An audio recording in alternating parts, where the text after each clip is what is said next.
आज इथे रक्षाबंधन स्पेशल अगदी छान सुंदर चविष्ट आणि तोंडात टाकताच विरघळणारी अशी मिठाई बनवलेली आहे आणि जी बनते फक्त आणि फक्त 10 मिनटात झटपट अशी. तर ती कशी बनवलेली आहे ती आपण समोर व्हिडिओत बघूच या. त्याआधी तुम्ही जर ही रेसिपी फेसबुकवर बघत असाल तर माझ्या पेजला फॉलो करा आणि यूट्यूबवर बघत असाल तर माझ्या चॅनलला सबस्क्राईब करा. त्याचबरोबर लाईक, शेअर आणि कमेंट नक्की करा आणि व्हिडिओ पूर्ण बघा. हॅलो फ्रेंड्स, मी लतिकाच किचनमध्ये तुमचं स्वागत आहे. सगळ्यात पहिले आपल्याला याचं बॅटर तयार करून घ्यायचं आहे मिठाईचं. त्याला काही वेळ लागत नाही. सगळं प्रमाण एकाच वाटीने मोजायचं आहे. तर इथे मी 1 वाटी काजू घेतलेले आहे. त्यानंतर 1 वाटी डेसिकेटेड कोकोनट घेतलेला आहे, म्हणजे खोबरा किस घेतलेला आहे बारीकवाला. तुम्ही जाड पण घेऊ शकता. त्यानंतर 1 वाटी दूध पावडर घेतलेला आहे. काजू आणि दूध पावडर हे थोडंसं स्वीट असतं आणि खोबरा किस पण थोडा हलकासा स्वीट असतो. त्यामुळे इथे मी फक्त अर्धाच वाटी इथे साखर घेतलेली आहे. हवं तर अजून कमी केली साखर तरीही चालेल, पण अर्धा वाटी ही परफेक्ट टेस्ट येते, याच्याने परफेक्ट गोड येते.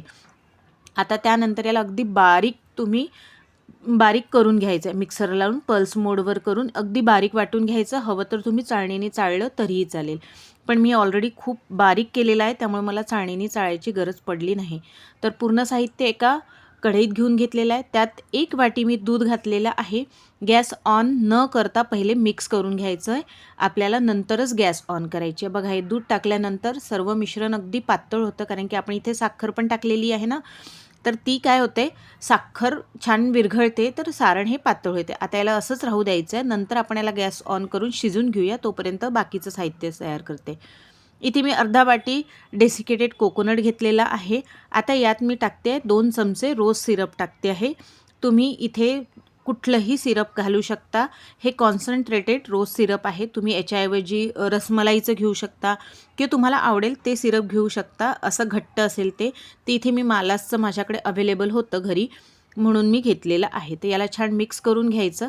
तर बघा, इथे मालासचं रोज सिरप घेतलेलं आहे मी. खूप छान दिसतं, मिठाई खूप छान दिसते म्हणून मी मालाचं घेतलेलं आहे. तर याला मिक्स करून थोडं साईडला ठेवून देते, म्हणजे डेसिकेटेड कोकोनट आहे ते सिरप छान ॲब्झॉर्ब करून घेईल आणि खूप छान असं त्याला फ्लेवर येईल. त्याला मिक्स करून आपल्याला याला बाजूला ठेवून द्यायचं आहे.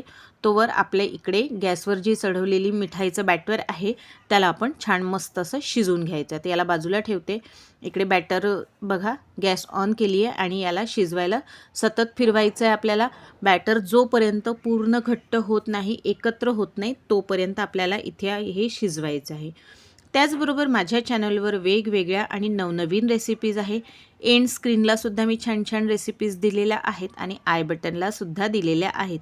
तर नक्की बघा, नक्की व्हिजिट करा माझ्या चॅनलवर आणि तुम्हाला कुठली रेसिपी आवडली ते मला नक्की कळवा. आणि हो, आजची जर रेसिपी थोडी जरी आवडली असेल ना, तर एक लाईक नक्की करा. आणि तुम्ही कुठल्या शहरातनं ही मिठाईची रेसिपी बघताय ते मला नक्की कळवा, कारण की मला आवडेल की माझी रेसिपी कुठल्या कुठल्या शहरांपर्यंत पोहोचलेली आहे. तर बघा, सारण घट्ट यायला लागलं आहे. आता या स्टेजला मी इथे 1 चमचा साजूक तूप घालून घेतलेला आहे. तुम्ही तूप नाही घातलं तरी चालेल, पण तूप घातल्यामुळे काय होतं, या मिठाईला एक छान शाईन येते आणि छान चवसुद्धा येते.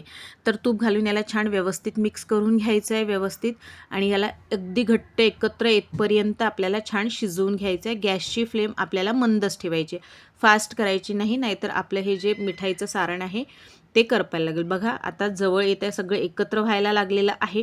अजून 2 मिनटं याला मी परतून घेते, म्हणजे सारण अगदी घट्ट होणार.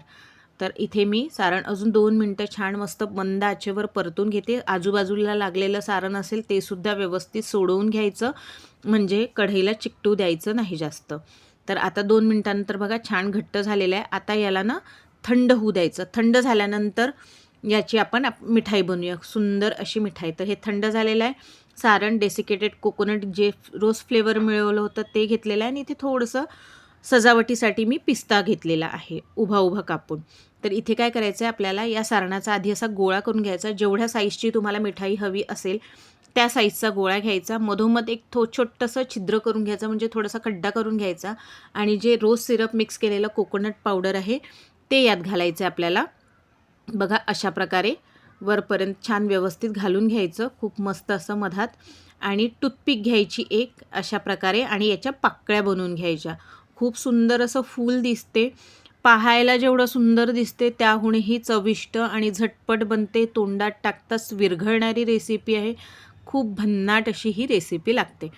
तर बघा मस्त असं फ्लावर रेडी झालेलं आहे. आता याला पिस्ता लावून घेते वरती, म्हणजे आपल्या फुलाच्या छान अशा पाकळ्यांसारखं दिसते.